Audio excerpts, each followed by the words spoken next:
शानी से कहती है कि तुम्हें मेरी वजह से कोई भी टेंशन, कोई भी परेशानी लेने की ज़रूरत नहीं है।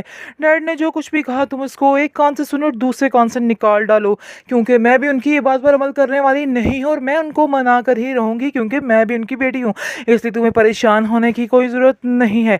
लेकिन आप देखेंगे कि साफ साफ कह देता है शानी कि मुझे कोई किसी बात से टेंशन नहीं, जो चाहे आप लोग करो, आपकी अपनी मर्ज़ी है। आगे से वो कहती है कि मुझे ऐसा लगता है कि तुम मुझसे बहुत ज़्यादा खफा हो। इस पर वो कहता है कि हाँ, तुमने ही मेरे माँ बाप यानी कि माँ जो है उसके कानों में भरा है और सारा कुछ तुमने ही किया है। तुमने खुदगर्जी की हदें पार कर दी हैं। जिस पर आप देखेंगे कि शान से कहती है कि नहीं, ऐसा कुछ भी नहीं, मैंने ऐसा कुछ भी नहीं किया है। इसलिए ये तुम्हारी ब्रेन वॉशिंग है, तुम्हारा दिमाग ख़राब है, ये थोड़ा ठीक करने की ज़रूरत है।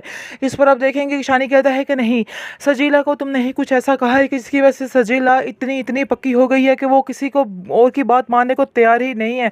आप देखेंगे कि वो उसको कहता है कि तुम सजीला से जाके फिर कहो, हो सकता है सजीला तुम्हारी बात मान जाए। इस पर आप देखेंगे शान से कहती है कि मैं इतनी बेवकूफ़ नहीं हूँ कि अपने पाँव पर खुद ही कुल्हाड़ी मारूं, इसलिए मैं इसे जाके कुछ भी नहीं कहने वाली हूँ।